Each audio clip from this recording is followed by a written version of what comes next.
Baik, Assalamualaikum warahmatullahi wabarakatuh. Shalom, Om Swastiastu, Namo Buddhaya, Salam Kebajikan, serta salam sejahtera untuk kita semua. Perkenalkan, nama saya Oscar Satria, mahasiswa D4 Administrasi Perkantoran Digital tahun 2020. Nah, pada kali ini saya ingin mempresentasikan seminar proposal saya yang berjudul Analisis Pemetaan Struktur Organisasi pada CV Kolaborasi Pemuda Cerdas. Baik, berikut kita masuk ke dalam slide-nya. Yang pertama adalah latar belakang penelitian. Nah, latar belakang penelitian ini didasari oleh sebuah deskripsi yang menjelaskan tentang perusahaan itu secara umum merupakan sebuah unit yang melakukan berbagai kegiatan yang telah dikelola dengan sistem dan struktur yang baik untuk melakukan sebuah kegiatan bisnis atau untuk mencari keuntungan dengan berbagai sektor bisnis, meliputi barang atau jasa. Salah satu hal yang cukup krusial dalam sistem kompleks sebuah perusahaan adalah organisasi atau sumber daya manusia dari perusahaan itu sendiri. Dikarenakan hal tersebut merupakan poros perputaran manajemen dan operasional dalam lingkup bisnis setiap perusahaan atau organisasi.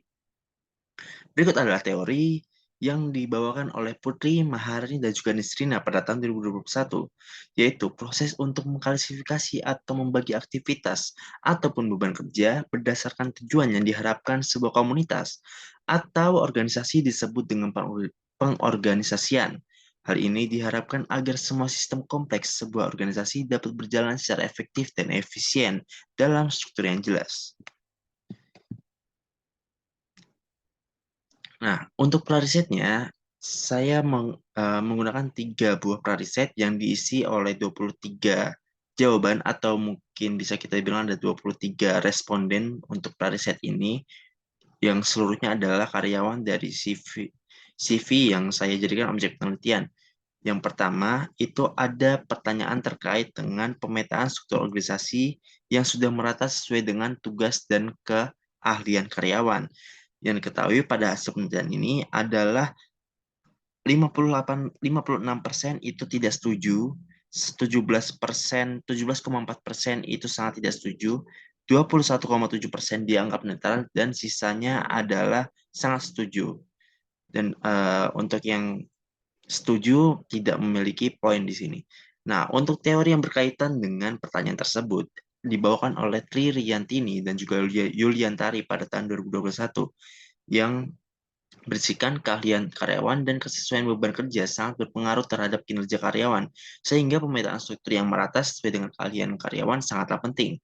Lalu untuk prariset yang kedua, saya mengajukan pertanyaan yang berupa sistem struktur organisasi yang berlaku pada saat ini dengan menghubungkan komunitas dan perusahaan telah efisien dan efektif. Nah, perlu diketahui bahwa jawaban dari responden adalah sekitar 60,9% mereka tidak setuju, lalu 26,1% sangat tidak setuju, lalu sisanya ada di 8,7% sangat setuju, dan yang terakhir eh, memilih memilih setuju.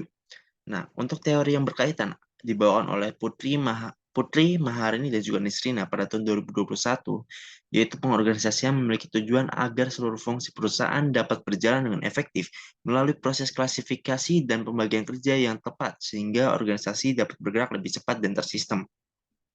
Lalu berikutnya pada prariset yang ketiga, saya mengajukan pertanyaan berupa koordinasi serta pengambilan keputusan pada ranah perusahaan dan juga komunitas sudah terstruktur dan juga rapi.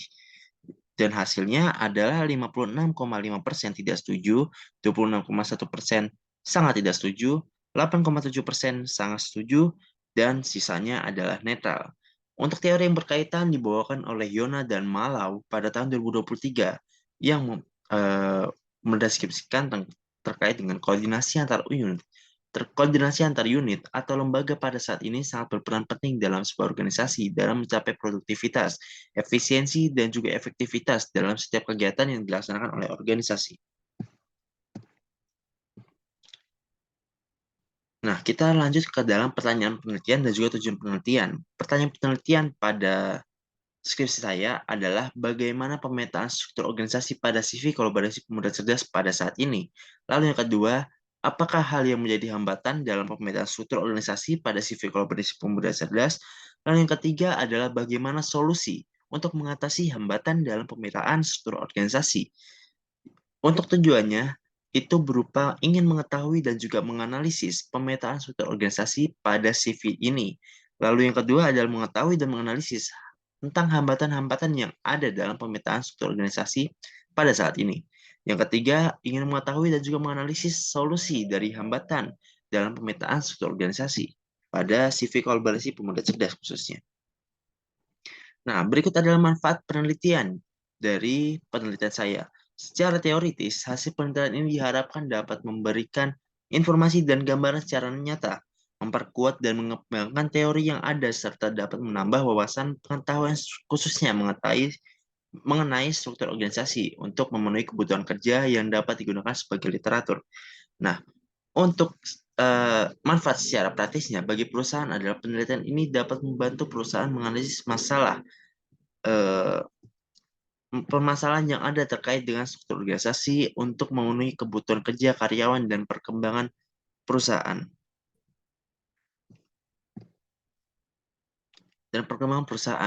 Yang kedua bagi universitas adalah hasil dari penelitian ini dapat digunakan untuk menambah ilmu pengetahuan dan sebagai literatur ataupun referensi untuk bahan penelitian selanjutnya bagi peneliti yang ingin melakukan penelitian yang sama. Yang ketiga bagi peneliti adalah penelitian ini berguna untuk menambah wawasan dan pengalaman dalam melakukan penelitian terutama hal yang berkaitan dengan struktur organisasi dan bagaimana hal tersebut dapat memenuhi kebutuhan kerja. Nah, untuk kajian pustakanya adalah eh, yang pertama terkait dengan struktur organisasi, yaitu seluruh perusahaan, komunitas, ataupun organisasi akan sangat familiar dengan struktur organisasi, karena struktur organisasi ini merupakan hal yang sangat krusial, terlepas dari bagaimana budaya sebuah perusahaan dalam menentukan pemegang jabatan pada sistem hierarki organisasi. Struktur organisasi dapat membantu seluruh individu dalam perusahaan untuk mengetahui siapa saja yang bertanggung jawab, sehingga efektivitas dan efisiensi dapat terjaga, bahkan dapat memudahkan proses evaluasi.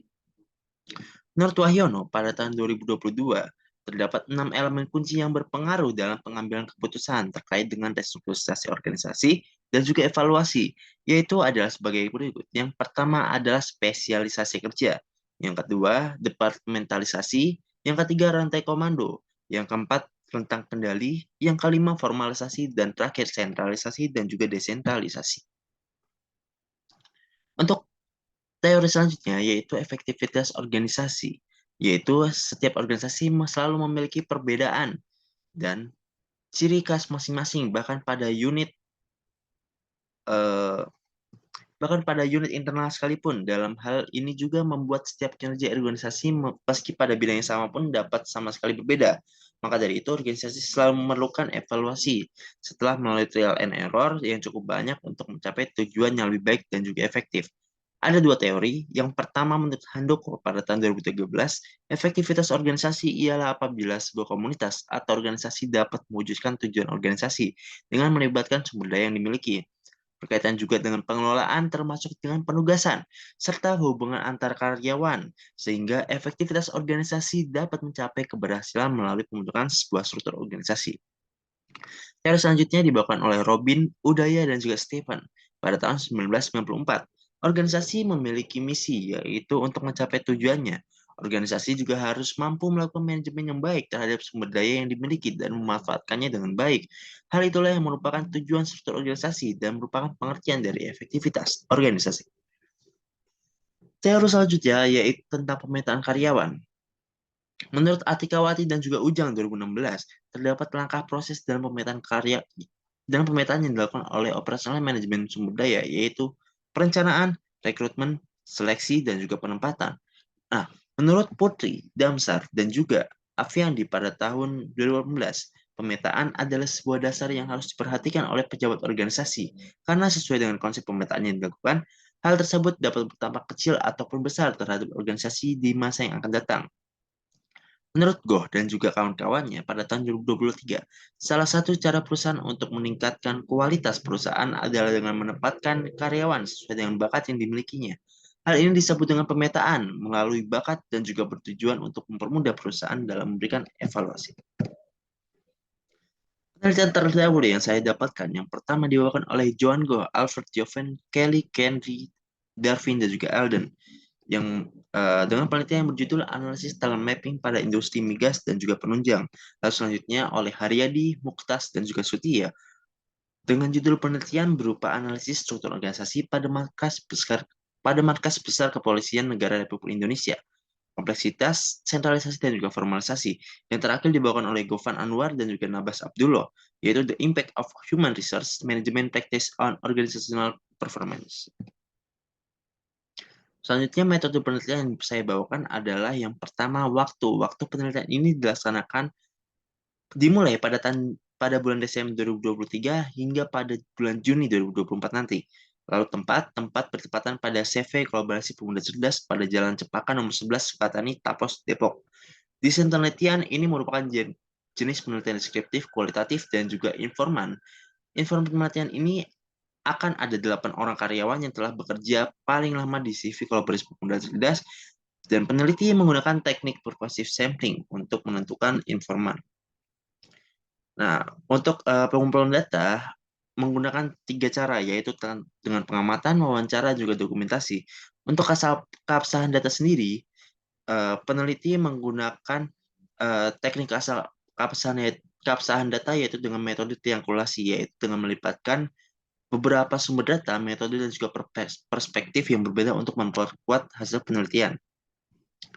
Nah, untuk teknik analisis datanya, peneliti menggunakan 3 cara, yaitu dengan reduksi data, penyajian data, dan juga mengambil kesimpulan atau verifikasi.